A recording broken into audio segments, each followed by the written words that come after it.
आजचा टॉपिक आपला राहील ॲडजेक्टिव्ह. कालच्या व्हिडिओमध्ये आपण ॲडवर्ब बघितलं. मॅक्झिमम स्टुडंट हे आपले ॲडवर्ब आणि ॲडजेक्टिव्हमध्ये थोडे कन्फ्यूज होतात, कारण की फारसा त्याच्यामध्ये काही तेवढा बदल नाही आहे. ॲडजेक्टिव्ह म्हणजे काय होईल, आपलं विशेषण. आपण त्यालाच मराठीमध्ये विशेषण म्हणू शकतो. जसं मराठीमध्ये विशेषणाचे प्रकार असतात, जसं विशेषणाचा उपयोग असतो तसाच इंग्लिशमध्ये असतो. थोडाफार बदल असतो, फक्त सेंटेन्समध्ये इकडे तिकडे जे बदल असतात, बाकी सेम. आपण वर्ब ॲडवर्बमध्ये आपण काय बघितलं की ॲडवर्बमध्ये आपण असं बघितलं की वर्बबद्दल अधिक माहिती सांगणारा शब्द म्हणजे ॲडवर्ब आहे. तसंच हीच सेम प्रोसेस वापरायची, फक्त फरक एवढा आहे की ॲडवर्बमध्ये वर्बबद्दल अधिक माहिती सांगितल्या जाते, ॲडजेक्टिव्हमध्ये हे आपल्याला नाऊन किंवा प्रोनाऊनबद्दल अधिक माहिती सांगल्या जाते. ती कशी, ती आपण आता बघू. सोप्या आणि सरळ बघायचं. त्याची व्याख्या आपल्याला अशी म्हणता येईल, नाऊन आणि प्रोनाऊनबद्दल अधिक माहिती सांगणाऱ्या शब्दाला आपण काय म्हणू शकतो, ॲडजेक्टिव्ह म्हणू शकतो. त्याचे उदाहरण आपण आज बघूत. आता बघा, आपल्याकडे त्याची व्याख्या आणि आपण 2-3 उदाहरण बघू ॲडजेक्टिव्हबद्दल, म्हणजे जेणेकरून तुम्हाला समजण्यात अजून सोपं जाईल.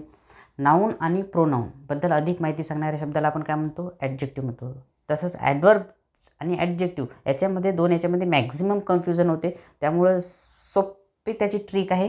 ॲडवर्ब ज्या शब्दामध्ये वर्ब आला तो शब्द म्हणजे आपण काय समजू, वर्बबद्दल अधिक माहिती सांगणारा शब्द. तसंच ॲक्टिव्ह किंवा जसं आपण सब्जेक्टिव्हला नाऊन आणि प्रोनाऊनला आपण काय म्हणतो, सब्जेक्टिव्ह म्हणत असतो.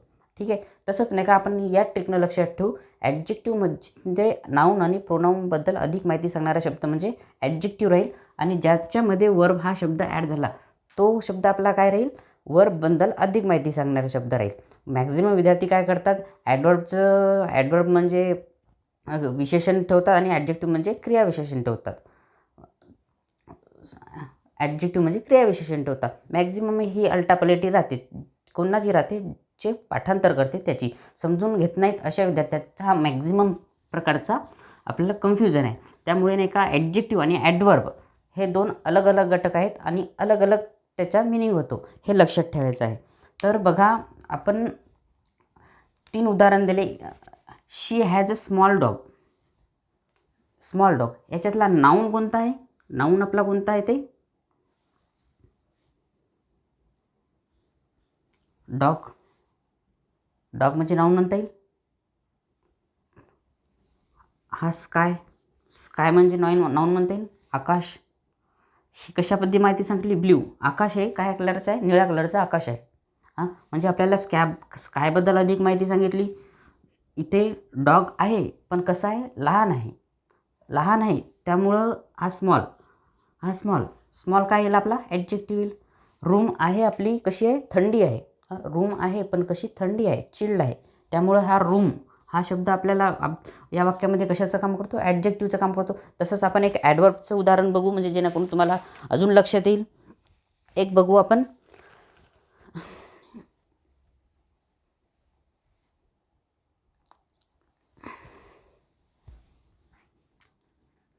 कालच बघितलेलं, ही डान्स व्हेरी वेल.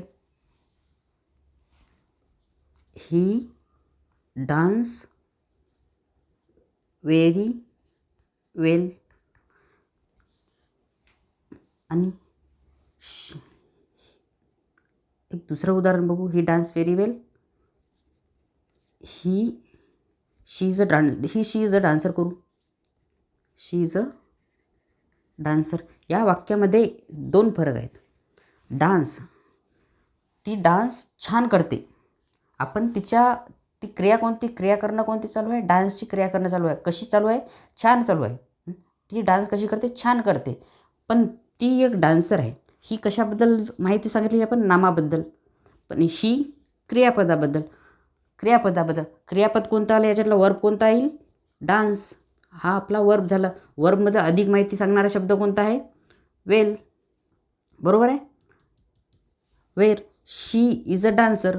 शी नामाबद्दल. शी आपल्याला काय म्हणता येईल, प्रोनाऊन. कारण की आपल्याला ॲडजेक्टिव्हची व्याख्या काय म्हणते, नाऊन किंवा प्रोनाऊन बद्दल अधिक माहिती सांगणारा शब्द आहे. या वाक्यामध्ये नामाबद्दल अधिक माहिती सांगितली. नामाचं मेन विशेष काय आहे हे आपल्याला या वाक्यामध्ये समजून येते. आणि तो डान्स करतो कसा, क्रिया कोणती घडत चालू आहे, डान्सची, त्यामुळं डान्स करतो कसा, चांगला करतो, ही आपला वर्बबद्दल माहिती सांगण्याचा. हाच 2 फरक आपल्याला लक्षात ठेवायचे आहेत वर्ब आणि ॲडवर्ब आणि ॲडजेक्टिव्हमध्ये. ॲडजेक्टिव्ह म्हणजे काय, नाऊन आणि प्रोनाऊन बद्दल अधिक माहिती सांगणारा शब्द म्हणजे ॲडजेक्टिव्ह, आणि ॲडवर्ब म्हणजे काय, वर्बबद्दल अधिक माहिती सांगणारा शब्द म्हणजे प्रोनाऊन. आपण अजून काही उदाहरण घेणार आहोत. ते पण आपण अजून काही उदाहरण घेतल्यानंतर तुम्हाला अजून लक्षात येईल त्या दोघांमधला फरक काय आहे. आता समोरचं एक उदाहरण बघूत.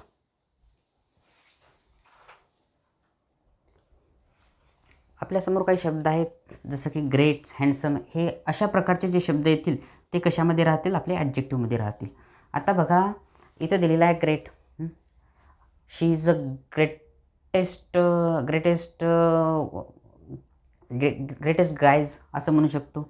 आपल्याला कशामध्ये त्या माणसाबद्दल आपल्याला नाही का अधिक माहिती सांगितलेली आहे, म्हणून आपण ग्रेट हा कशामध्ये. नंतर हँडसम, तो मुलगा खूपच हँडसम आहे असं म्हणू शकतो. तो मुलगा खूपच हँडसम आहे. हँडसम हा शब्द कशाबद्दल, आपल्याला त्या मुलाबद्दल अधिक माहिती सांगणारा शब्द कोणता येईल, हँडसम, म्हणून हँडसम हा ॲडजेक्टिव्ह हा शब्द राहील.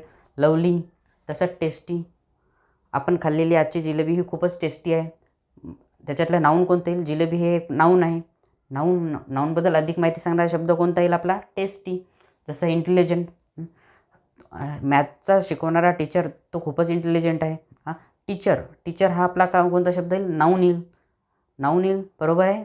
तर नाऊनबद्दल अधिक माहिती सांगणारे शब्द कोणता येईल, इंटेलिजंट. अशाच प्रकारे जे शब्द राहतील ते आपले काय राहतील, ॲडजेक्टिव्ह राहतील. म्हणूनच मग आपलं काय वाक्य सांगितलेलं आहे, ॲडजेक्टिव्ह नाऊनबद्दल अधिक माहिती सांगणारा शब्द म्हणजे ॲडजेक्टिव्ह, हे लक्षातच असू द्यायचं. ॲडवर्ब आणि ॲडजेक्टिव्हमध्ये कन्फ्युजन होऊ द्यायचं नाही. ॲडवर्बमध्ये काय सांगितलेलं आहे, वर्बबद्दल अधिक माहिती, आणि ॲडजेक्टिव्हमध्ये नाऊन आणि प्रोनाऊनबद्दल अधिक माहिती. याचं लक्ष ठेवा, ती चांगली असो किंवा वाईट असो. तो मुलगा खूपच इंटेलिजंट आहे ना, तो मुलगा खूपच खराब आहे, तो मुलगा खूप खराब आहे, किंवा लवलीच्या जागी रुडली आपण वापरू शकतो. अशा प्रकारचे शब्द. ग्रेटच्या जागी याचा ऑपोजिट वर्ड एखादा वापरू शकतो. टेस्टीच्या जागी अनटेस्टी वापरू शकतो. अशा प्रकारचे जे शब्द येतात ते कशामध्ये येतात, ॲडजेक्टिव्हमध्ये. आता आपण त्याचे प्रकार बघू. त्याचे प्रकार किती, ते प्रकार कोणकोणत्या विभागात डिवायडेड केलेले आहेत ते आज आपल्याला बघायचं आहे. ॲडजेक्टिव्हचा पहिला प्रकार काय सांगते आपल्याला, ॲडजेक्टिव्ह ऑफ क्वालिटी. तसं ॲडजेक्टिव्हमध्ये मॅक्झिमम प्रकारचे प्रकार नाही आहेत, फक्त खूप सारे शब्द राहतात, त्यामुळे त्याला डिवायडेड केलेलं आहे, कॅटेगरी वाईज केलेलं आहे. जसं आता खूप मोठी शाळा असली तर खूप स्टुडंट असले तर आपण काय करतो, क्लास डिवाइडेड करतो. वर्ग 8वा अ, वर्ग 8वा ब, वर्ग 8वा स, अशा प्रकारचे ते डिवाईड केले. असा काय जास्त फरकचा नाही आहे, परंतु आपल्याला इंग्लिश ग्रामरमध्ये ॲडजेक्टिव्हचं महत्त्व समजण्यासाठी त्याचे पार्ट डिवायडेड केले आहेत. ते पार्ट कोणकोणते आहेत ते बघू, आणि ते कशा प्रकारचे आहेत, ते कुठे यूज होतात. आता पहिला पार्ट आपण कोणता घेणार आहोत, ॲडजेक्टिव्ह ऑफ क्वालिटी. क्वालिटीचा मराठीमध्ये अर्थ काय होते, क्वालिटी म्हणजे गुण. माझ्यामध्ये कोणता तरी गुण आहे म्हणजे क्वालिटी आहे. कोणत्या ना कोणत्या तरी विद्यार्थ्यांमध्ये कोणी तबला वाजवण्यात चांगला असतो, कोणी गिटार वाजवण्यात चांगला असतो, कोणी अभ्यासात चांगला असतो, कोणी गाणं गाण्यात चांगला असतो. आपण त्या गोष्टीला काय म्हणतो, गुण म्हणजे असतो. आपल्याला फक्त मराठीमध्ये लक्षात ठेवायचं आहे की या शब्दाला मराठीमध्ये काय म्हणते, कारण की आपण आहोत मराठी विद्यार्थी. आपल्याला इंग्लिश रटणं जमत नाही. इंग्लिश बोलतो याचा अर्थ असा नाही की त्याला इंग्लिश ग्रामर पूर्ण जमते. तशा प्रकारचा आपण मराठी बोलतो याचा अर्थ असा आहे का आपल्याला मराठी ग्रामर पूर्ण येते. मराठी ग्रामरचे क्लास लावावेच लागतात आणि मराठी ग्रामर आपल्याला शिकावंच लागते, तेव्हाच आपल्याला मराठी ग्रामर जमते. मराठीतच बोलतो ना आपण, पण मराठी ग्रामर शिकायची काय गरज आहे. तसंच असते. जसं जो मुलगा इंग्लिश बोलतो त्याला गरजेचं नाही की इंग्लिश ग्रामर येते. त्यामुळं नाही का, इंग्लिश ज्याला येते ते पण व्हिडिओ पहा, मराठीमध्ये बघा, जे तुम्हाला समजतील अशा सोप्या भाषेत बघा. आत्ता बघा ॲडजेक्टिव्ह ऑफ क्वालिटी म्हणजे काय येईल, गुण आहे. आता याच्यावरले आपण एखादं 2 उदाहरण बघू. ही इज अ क्लेवर बॉय.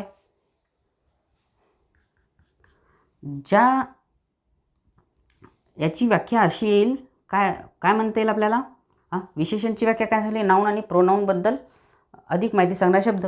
तीच शब्द नाऊन आणि प्रोनाऊनबद्दल एखादा गुण दाखवला असेल, त्याबद्दल काहीतरी क्वालिटी दाखवत असेल, तर त्या वाक्याला आपल्याला काय म्हणू शकतो? क्वालिटी, ॲडजेक्टिव्ह ऑफ क्वालिटी म्हणू शकतो. फक्त हे आपल्याला समजून घ्यायचं आहे, कारण की हा शब्द मॅक्झिमम पेपरमध्ये विचारला जात नाही, पण आपल्याला इंग्लिश ग्रामर समजण्यासाठी या गोष्टी समजणं आवश्यक आहे. आपण एक उदाहरण बघू. ही is a clever boy. He is a clever boy. He is a clever boy. Clever हा काय झाला? गुण झाला. आपण याला हुशार म्हणू शकतो, किंवा चालाक म्हणू शकतो. क्लेवर बॉय, हा मुलगा क्लेवर बॉय. माहिती कशाबद्दल सांगितलेली आहे? नामाबद्दल म्हणू शकतो किंवा प्रोनाऊनबद्दल. He is a clever boy. तो मुलगा खरंच चालाक आहे. आपण त्याला काय सांगितलेलं आहे? एक गुण दिलेला आहे. आपण त्याच्या गुणाबद्दल माहिती सांगणार. तो मुलगा खरंच खूप हुशार आहे, तो मुलगा खूप चालाक आहे, तो मुलगा खूपच खराब आहे, तो मुलगा चांगला तबला वाजवते. अशा प्रकारचे जे वाक्य येतील ते कशामध्ये येतील? आपले गुणदर्शक, ॲडजेक्टिव्ह ऑफ क्वालिटीमधील. दुसरं उदाहरण आपल्याला काय म्हणता येईल आपल्या याच्याबद्दलच? Avinash is a intelligent student. Avinash is a intelligent student. याच्यामधला दुसरा पॉईंट, अविनाशच स्टुडंट आहे बरं. हा जो स्टुडंट दिसतो, तुम्हाला म्हणत आहे, कालच मास्तरनं सांगितलं होतं की सब्जेक्टिव्ह सुरुवातीला राहते, सब्जेक्ट सुरुवातीला राहते, जे आखरीला राहते ते काय राहते? ऑब्जेक्ट राहते. सध्या ऑब्जेक्टवर लक्ष देऊ नका. अविनाशच काय नाही? स्टुडंट आहे. अविनाशबद्दल माहिती सांगितलं आहे, इंटेलिजंट स्टुडंट. जो स्टुडंट आहे तो अविनाशच आहे. अविनाशबद्दलच एक्स्ट्रा अधिकची माहिती सांगत आहे स्टुडंट. इंटेलिजन्स म्हणजे काय? त्या अविनाशचं आपल्याला काय दाखवत आहे? गुण दाखवत आहे. Avinash is a intelligent student. Avinash खरंच खूप इंटेलिजंट आहे असं म्हणू शकतो आपण. He is a clever boy. ही म्हणजेच बॉय आहे, तो मुलगा. ठीक आहे, तो मुलगा. ही इजच बॉय आहे. त्यामुळं जास्त कन्फ्युजन होऊ देऊ नका, कारण की मी मागच्या वेळेस सांगितलं काय होतं? Subject plus verb plus object. हा फॉर्म्युला तुम्ही लक्षात सध्या ठेवू नका, कारण की सब्जेक्ट प्लस ऑब्जेक्ट जो आहे हा फॉर्म्युला थोडा दूरच ठेवा, कारण की समजण्यात तुम्ही अजून कन्फ्युजन होता. काल तर तुम्ही म्हटलं होतं, सांगितलं समजसाल की सब्जेक्ट वर्ब ऑब्जेक्ट, नाही तर याला तुम्ही सब्जेक्ट म्हणता, याला वर्ब म्हणसाल आणि याला काय म्हणसाल तुम्ही? ऑब्जेक्ट म्हणसाल. अशा प्रकारचा करा. प्रत्येक टॉपिकचे फॉर्म्युले वेगवेगळे राहतील. ते कशा प्रकारचे जोडायचे ते पण मी तुम्हाला नंतरच्या व्हिडिओमध्ये सांगतो. आपण आता सध्या काय बघणार आहोत? Adjective of quality. Adjective of quality आपण कशासाठी वापरायची? गुण दाखवण्यासाठी वापरायची. आता याच्यामध्ये पण 2 पार्ट आहेत. याच्यामधले 2 पार्ट तुम्हाला सांगतो. ते म्हणजे, आता त्याचे 2 पार्ट बघू आपण. ॲट्रिब्यूटिव्ज आणि प्रेडिक्टिव्ज. ॲट्रिब्यूटिव्ज हे फक्त माहितीसाठी सांगत आहे. हे कोणत्या पेपरमध्ये विचारणार? आपल्याला ॲडजेक्टिव्ह हे फक्त नाही का आपल्या लॉजिकनं शिकायचं आहे. हे फक्त एखाद्या माहितीसाठी. आता एखादा शब्द तुम्हाला ॲट्रिब्यूटिव्ज म्हणजे काय हे विचारला गेला, किंवा प्रेडिक्टिव्ज म्हणजे काय हे विचारला गेला, तर त्याच्यामध्ये कन्फ्यूज व्हायला नाही पाहिजेत. त्यासाठी ॲट्रिब्यूटिव्ज म्हणजे नाऊनच्या अगोदर येणारा शब्द. अगोदर येणारा शब्द तो कशामध्ये मोडतो? आपला ॲट्रिब्यूटमध्ये, ॲट्रिब्यूटिव्जमध्ये मोडतो. ॲट्रिब्यूट ते कशा प्रकारचे? आपण त्याचं एक उदाहरण बघू. ते म्हणजे Anand is a strong man. Anand is a strong man. याच्यामधला नाऊन कोणता राहिला? मॅन हा काय झाला? आपला नाऊन झाला. नाऊनबद्दल अधिक माहिती सांगितलेलं काय? स्ट्रॉंग झाला. नाऊनच्या अगोदर आहे स्ट्रॉंग. बरोबर आहे. वाक्यामध्ये काय स्ट्रॉंग हा शब्द कुठं दिलेला आहे? नाऊनचा. कारण की आनंदबद्दल अधिक माहिती सांगितलं का? आनंद हा स्ट्रॉंग आहे. आनंद हा माणूस स्ट्रॉंग आहे. बरोबर आहे. आनंद हा माणूसच आहे, पण त्या माणसाबद्दल अधिक माहिती सांगणारा शब्द कोणता आहे? स्ट्रॉंग. मॅनच्या अगोदर लागला, म्हणून आपल्याला याच्याबद्दल काय म्हणता येईल? ॲट्रिब्यूट. नंतर ही इज अ क्लेवर बॉय. मगाशीच आपण म्हणलं ही is a clever boy. He is a clever boy. Boy हा मुलगा, याच्या अगोदर काय दिलेला आहे? क्लेवर. हा मुलगा हा मुलगा खरंच खूप चालाक आहे, हा असा त्याचा अर्थ होतो. आनंद हा स्ट्रॉंग मॅन आहे, हा मुलगा खरंच खूप चालाक आहे. आत्ता याच्याच विरोधात प्रिडिक्टिव्ह यूज, नाऊनच्या नंतर येणारा शब्द. आता ॲट्रिब्यूट झालं, नंतर वर्ब. आता प्रिडिक्टिव्ह यूजची व्याख्या काय म्हणते? वर्बच्या नंतर येणारा शब्द, वर्बच्या नंतर येणारा शब्द, नंतर येणारा शब्द. याचं एक उदाहरण बघू, म्हणजे जेणेकरून अजून मला लक्षात येईल. पहिला गोष्ट म्हणजे यू आर हॉनेस्ट, किंवा याच्यावरूनच बघू, आनंद इज अ स्ट्रॉंग मॅन आहे ना, ही इज अ स्ट्रॉंग. दुसरं काय? ही is a clever, he is a clever. या वाक्यामध्ये आणि या वाक्यामध्ये अर्थ सारखाच होतो. जर तुम्ही याचा मराठीमध्ये अर्थ बघितला तर अर्थ सारखाच होतो, फक्त वाक्याची मांडणी थोडी वेगळी आहे. ती कशी? ती बघा. आनंद इज अ स्ट्रॉंग आहे, हे एखाद्या माणसाबद्दल आपण सांगितलेलं आहे. आनंद हा माणूस काय? स्ट्रॉंग आहे, ताकदवान आहे, मजबूत आहे. ठीक आहे, आपण असं म्हणू शकतो. त्याचसाठी प्रिडिक्टिव्हमध्ये काय दिलेलं आहे? वाक्याची थोडी बदल केला, ही इज अ स्ट्रॉंग. प्रिडिक्टिव्हची व्याख्या काय म्हणते? वर्बच्या नंतर येणारा शब्द. आणि ॲट्रिब्यूटची व्याख्या काय म्हणते? नाऊनच्या नंतर येणारा शब्द. हे नाऊनच्या अगोदर आला, नाऊनच्या अगोदर येणारा शब्द म्हणजे प्रिडिक्टिव्ह. मॅनच्या अगोदर स्ट्रॉंग आला, अर्थ तोच. या दोन्ही वाक्याचा अर्थ एकच होते. हे वाक्य दोन जोडून घेतले तर. फक्त याची मांडणी काय केली? वर्ब इज काय झाला आपला? वर्ब. आता वर्ब म्हणजे काय हे जर माहीत करून घ्यायचं असेल तर डिस्क्रिप्शनमध्ये आपल्या वर्बची लिंक दिलेली आहे, ती ओपन करा आणि चेक करा. वर्ब म्हणजे काय, त्याच्यानंतरच आपला ॲडजेक्टिव्ह हा टॉपिक चालू करा, जेणेकरून अजून तुम्हाला जास्त समजेल. ही इज अ स्ट्रॉंग. इज काय झाला? वर्ब झाला. वर्बच्या नंतर झाला, वर्बच्या नंतर क्लेवर, हे झाला आपला ॲडजेक्टिव्ह. या गोष्टी समजल्या. ॲट्रिब्यूट यूज आणि प्रिडिक्टिव्ह यूज. ॲट्रिब्यूट यूज म्हणजे काय सांगितलं आपण? नाऊनच्या अगोदर येणारा शब्द. आणि प्रिडिक्टिव्ह यूज काय सांगितलं आपण? वर्बच्या नंतर येणारा शब्द. या गोष्टी लक्षात असू द्या, कारण की समोर चालून फक्त आपल्याला पेपरमध्ये या गोष्टी फक्त आपल्या लॉजिकलसाठी महत्त्वाच्या येणार आहेत. लॉजिकलसाठी कशा प्रकारचे आपले ॲडजेक्टिव्ह फेरबदल करून येऊ शकतात. नाहीतर तुम्ही म्हणसाल सरांनी सांगितलं की ॲडजेक्टिव्ह हा शब्द नाऊनच्या अगोदरच येतो, म्हणजे हीच्या अगोदर तुम्ही स्ट्रॉंग लावू शकता का? नाही. त्याच्यामध्ये भरपूर नियम आहेत, ते आपण नंतर बघू. आता फक्त आपण बेसिक सांगणार आहोत. त्याच्यावर आपण एक स्पेशल व्हिडिओ पण बनवणार आहोत. आता बघूत आपण तिसरा टॉपिक आणि महत्त्वाचा टॉपिक. आता आपला दुसरा टॉपिक आहे comparative.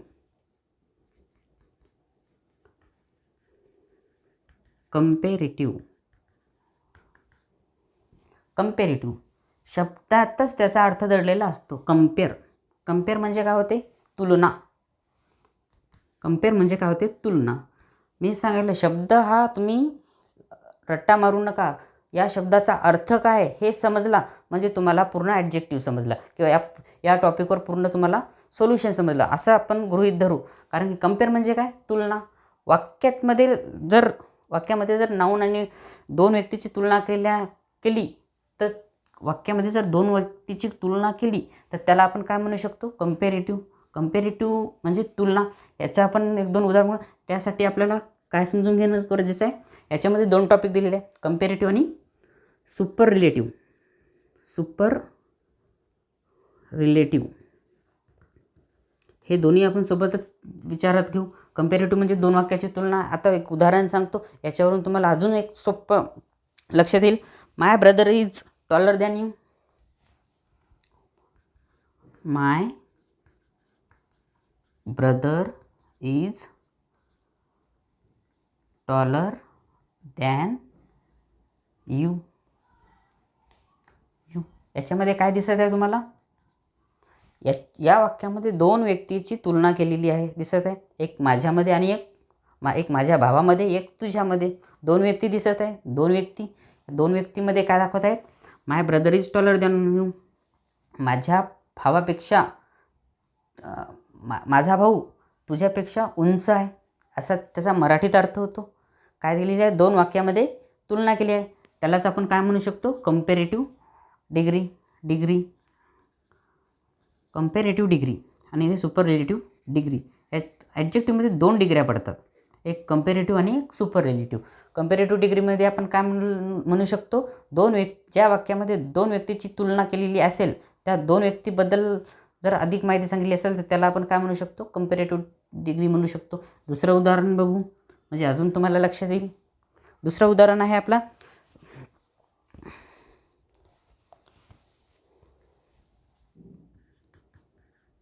English is more than interesting Spanish. याच्यामध्ये काय दिलेले आहे, तुम्ही म्हणसाल सरांनी सांगितलं 2 व्यक्ती तर 2 व्यक्तीत धरायचे नाही, 2 सब्जेक्ट पण धरायचे, 2 कोणत्याही वस्तू धरायच्या जे नाऊन आहेत, कोणत्याही वस्तू. 2 मोबाईल धरा, 2 स्टँड धरा, 2 पेनी धरा, 2 कपाट धरा, 2 पोरी धरा, काही विषय नाही. फक्त आपल्याला 2 धरायचे आहेत. 2 धरायचे म्हणजे 2 धरू नका, सोबत धरू नका, अलग अलग धरा. फक्त कंपेरेटिव्ह करायच्या उद्देशानेच धरा. English is more than interesting Spanish. इथं काय धरलेलं आहे आपण, 2 सब्जेक्ट धरलेले आहेत, 2 सब्जेक्टबद्दल तुलना केलेली आहे. इंग्लिश हा इंटरेस्टिंग शब्द आहे कशापेक्षा, स्पॅनिश या विषयापेक्षा, या लँग्वेजपेक्षा. समजलं आता कंपेरेटिव्ह तुम्हाला समजलं असेल. कंपेरेटिव्ह म्हणजे काय, जर मराठीमध्ये अर्थ तुम्ही इंग्लिश जर सोपं करून घ्यायचं असेल तर त्याचा मराठीमध्ये अर्थ काय होतो हा लक्षात घ्या. कारण की आपण आहोत मराठी, आपल्याला इंग्लिश शब्द सुचत नाहीत आणि इंग्लिशमध्ये रट्टा मारला म्हणजे आपण गेलो असं समजा. आता नंतर बघू आपण सुपरलेटिव्ह. सुपरलेटिव्ह काय सांगितलेलं आहे, जसं कंपेरेटिव्ह आपण 2 व्यक्तीमध्ये वापरतो तसं सुपरलेटिव्ह आपण कशामध्ये वापरतो, एक समजा आता एक क्लास आहे, 100 मुलांचा एक क्लास आहे, 100 मुलातून एका पोराबद्दल आपल्याला काहीतरी सांगायचं आहे, बस त्यालाच आपण सुपरलेटिव्ह म्हणू शकतो. कंपॅरिझन हे 2 मुलांपैकी होत असते, 100 लेकरामध्ये होत नसते. त्याला याचाच विरुद्ध पार्ट काय राहिला आपला, सुपरलेटिव्ह. एखाद्या क्लासमधून एखाद्या मुलाबद्दल आपल्याला माहिती सांगितलेलं, 100 मुलातून एखाद्या मुलाबद्दल माहिती सांगायचं असेल तर त्या माहिती ते जे वाक्य आपण उद्भवेल तो कशामध्ये येईल, सुपरलेटिव्ह. याचं एक उदाहरण बघू जेणेकरून तुम्हाला अधिकच समजलं जाईल. आता बघा सुपरलेटिव्हचे एक वाक्य तुम्हाला सांगतो.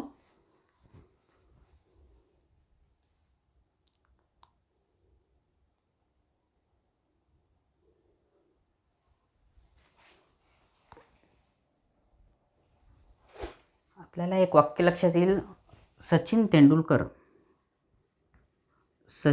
Is a greatest batsman.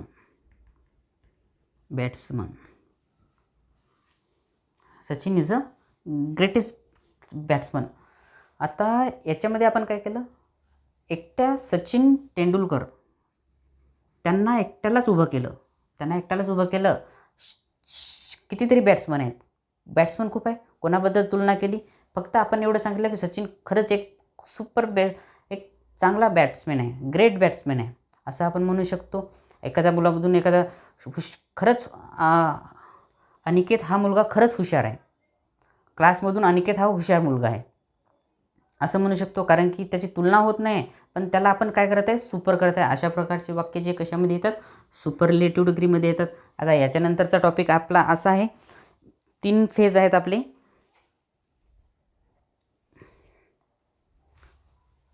Adjective हा आपल्याला 3 डिग्रीमध्ये भेटतो. 3 डिग्रीमध्ये आपल्याला त्याचं काय केलेलं आहे, डिव्हिजन केलेलं आहे. एक पॉझिटिव्ह, कंपॅरेटिव्ह आणि सुपरलेटिव्ह. पॉझिटिव्ह म्हणजे काय, कंपॅरेटिव्ह म्हणजे काय, सुपरलेटिव्ह. पॉझिटिव्ह जशाच तसा असतो, त्या शब्दाला काही ॲड नसतं, काही नाही. Beautiful, she is a beautiful, खतम. त्याच्या समोर आपल्याला काही विचार नाही करायचा. नंतर ही is a strong, she is a older. एकच वाक्य असतो. हे काय करायचं आपल्याला, एकच वाक्य असतो. हे कशामध्ये येतात, आपल्या पॉझिटिव्ह डिग्रीमध्ये, जे आपण व्हिडिओच्या सुरुवातीला बघितलं. कंपॅरेटिव्ह बघितलं, 2 व्यक्तींची तुलना, 2 व्यक्ती म्हणण्यापेक्षा 2 वस्तूंची तुलना, कोणत्याही 2 मोबाईल असो, 2 कपाट असो, 2 फॅन असो, 2 पेनी असो, 2 मुली असो, असं उदाहरण सांगितलं. हे कोणत्या डिग्रीमध्ये येतात, कंपॅरेटिव्ह. सुपर रिलेटिव्हमध्ये काय म्हणलं झालं, 100 मुलातून एकच मुलगा काढायचा, 100 वस्तूतून एक वस्तू काढायची किंवा ही चांगली आहे, ही चांगली आहे, त्यापेक्षा ही चांगली आहे असं म्हणू शकतो का? नाही. सुपर रिलेटिव्ह त्या गोष्टीला आपण एक सुपरचा दर्जा दिलेला आहे. आता आपल्यासमोर आपण सगळे उदाहरण तर सगळे वर्ड आपण घेऊ शकत नाही, कारण की याच्यामध्ये हजारो वर्ड आहेत. त्यामुळे तुम्हाला एक सोपी आणि एक सगळ्यात सोपी तुम्हाला ट्रिक सांगतो, वाईज. कंपेरेटिव्हमध्ये काय लागते? पॉझिटिव्ह जो शब्द राहील, शब्दाला ई किंवा ER हे दोन जर शब्द जोडून आले ते समजायचं कंपेरेटिव्ह डिग्रीमध्ये येतात. कसे ते मी सांगतो.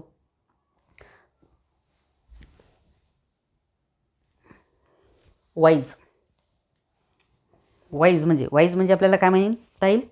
बुद्धिमान. वाईज म्हणजे आपल्याला बुद्धिमान. तोच कंपेरेटिव्हमध्ये कसा शब्द येईल? वायझर. काय लागला? ER लागला.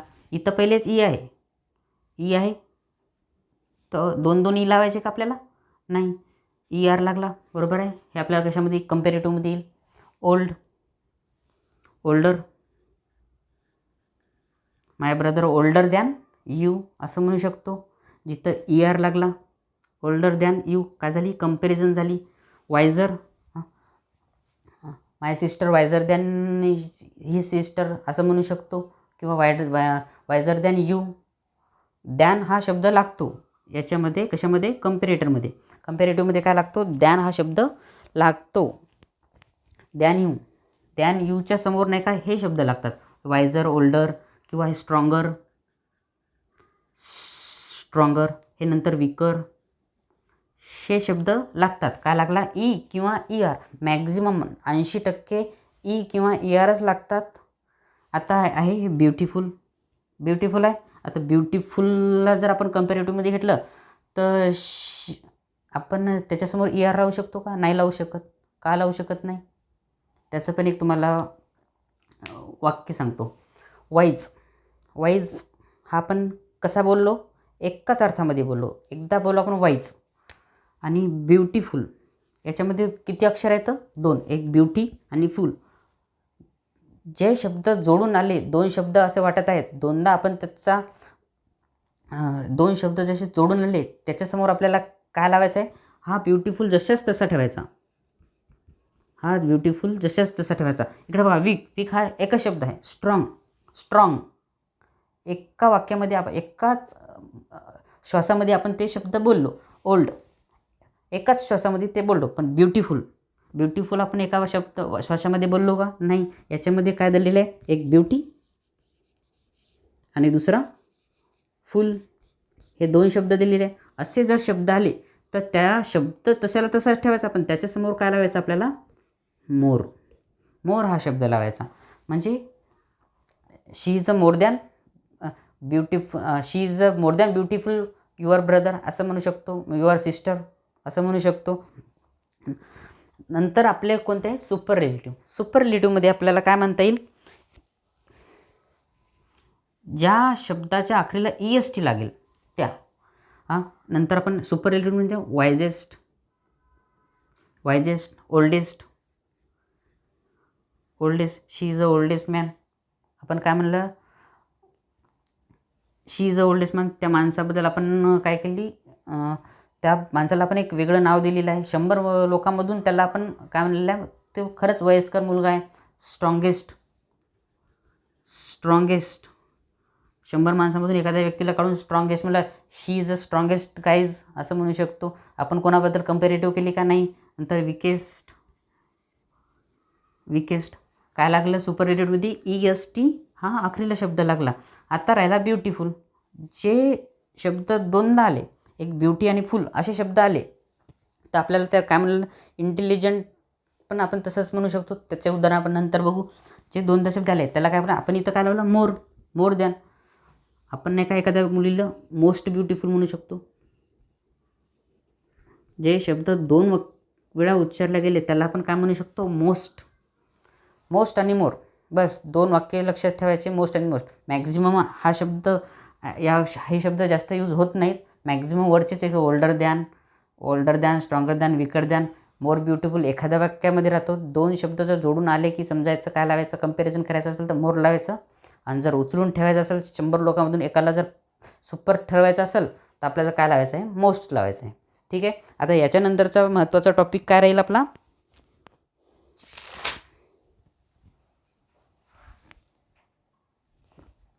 आता याच्यानंतरचे आपण 3 पार्ट बघणार आहोत. आपण याच्यानंतर पण 5 पार्ट बघणार आहोत. याच्यातून हे 3 पजेसिव्हला आपण काय म्हणू शकतो, कोणत्याही एका सर्वनामाच्या पहिले जर जे शब्द येतील असे शब्द आपण काय म्हणायचे, पॉझिटिव्ह. कोणती, प्रोनाऊनच्या अगोदर लागलेले, प्रोनाऊन नंतर लागलेले, प्रोनाऊनला जोडून आलेले शब्द आपण काय म्हणू शकतो,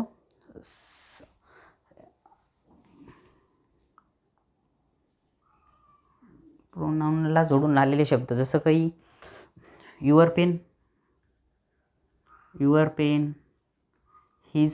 his book, your pen, his car म्हणू शकतो. त्याच्यानंतर आपण देअर होम, त्यांचं घर. असे जे शब्द येतील ते कशामध्ये येतील, पॉझिटिव्हमध्ये फक्त एक लक्षात ठेवायचं, प्रोनाऊन युअर, हिज, देअर अशा प्रकारचे जे शब्द प्रोनाऊनचे जे शब्द येतील त्याच्यानंतर जर नाही का एखादा नाम दिलेलं आहे, हे प्रोनाऊन जे आहेत हे आपल्याला काय सांगत आहे, प्रोनाऊन आहेत पण प्रोनाऊन इथं कशाचं काम करत आहेत, ॲडजेक्टिव्हचं काम करत आहेत. देअर हा शब्द प्रोनाऊन आहे पण कशाचं काम करत आहे, ॲडजेक्टिव्ह. हे प्रोनाऊनसारखे यूज होत आहेत. तसंच इंटरोगेटिव्ह आपण नंतर बघितलेलं आहे, जिथं व्हॉट, विच, होच अशा प्रकारचे शब्द, व्हॉट, विच, हुज अशा प्रकारचे शब्द. याचं एक उदाहरण घेतो म्हटलं तर काईल,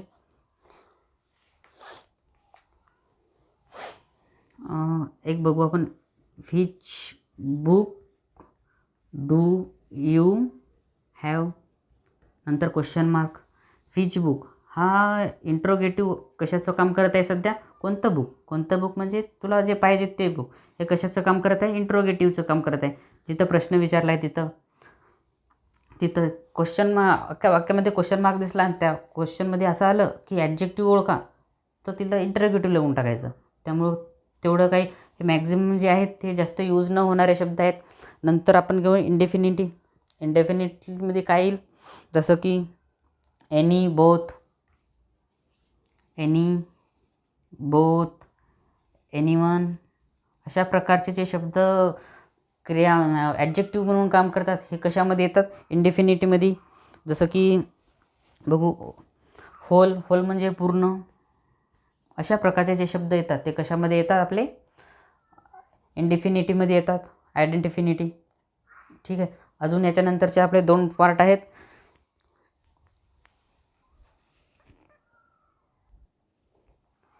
आता अर्थ का, कोणत्याही एका शब्दाला जर ईडी आणि ING वापरून जर ॲडजेक्टिव्ह होत असेल तर त्या वाक्याला आपण काय म्हणू शकतो, आपण त्या ईडी आणि ING ॲडजेक्टिव्ह म्हणू शकतो. समोरचं ॲडजेक्टिव्ह लिहायचं राहिलं ते समजून घ्या. ईडी आणि ING याच्यापेक्षा डिसअपॉइंट. नंतर त्याचं एक उदाहरण बघू शकतो आपण, कोणतं, जसं डिसअपॉइंटिंग. असे जे शब्द येतील ते कशामध्ये राहतील, आपले डिसअपॉइंटिंग, ING लागला. ईडी आणि ING लागून जे शब्द येतील त्यानंतर एक दुसरा बघू आपण, शॉकिंग. हा शब्द शॉक हा आपला काय झाला, नाऊन झाला. त्याच्यासमोर काय लागला, ING लागला. अशा प्रकारचे शब्द ईडी आणि ING मध्ये येतात. नंतर आर्टिकल एकूण 3 प्रकारचे असतात, एन, दी. हे कुठं वापरायचं आहे आपण नंतरच्या व्हिडिओमध्ये बघणार आहोत. आता सध्या फक्त ज्या ॲडजेक्टिव्हला आर्टिकल लागून ॲडजेक्टिव्ह येतात तसे आपले शब्द, ज्या शब्दाला आर्टिकल लागून येतात तसे शब्द जर ॲडजेक्टिव्हचं काम करायचं तर ते ॲडजेक्टिव्ह आपल्याला काय म्हणता येईल, आर्टिकल ॲडजेक्टिव्ह. अशा प्रकारचा आपला ॲडजेक्टिव्ह टॉपिक हा बेसिकरित्या आजचा पूर्ण झालेला आहे. याच्यावरच सखोल विश्लेषण आपण नंतरच्या व्हिडिओमध्ये घेणारच आहोत.